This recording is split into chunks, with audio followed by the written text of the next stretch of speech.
Hello guys, magandang tanghali sa inyong lahat. Ngayon po pala ay magluluto na ako ng saging po na baduya. At yan po, dinurog-durog ko na yung saging. Pagkatapos ko pong durugin ay linagyan ko po ng cornstarch. 2 balot po yan na cornstarch.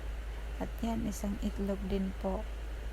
At saka kaunting asin para naman may lasa siyang maalat. At yan din ay linagyan ko ng margarine na linusaw ko po sa mainit na tubig. At ayan, pinaghalo-halo ko lang po ang lahat ng ingredient. Ayan, halo-halo. At pagkatapos ko pong haluin ay naglagay na po ako ng mantika sa mainit na kawali. At yan, nagsalang na po ako ng aking baduyang saging. At nang naluto po ang kabila ay at yan, same proseso lang po. Babalik na rin kapag luto na ang kabila.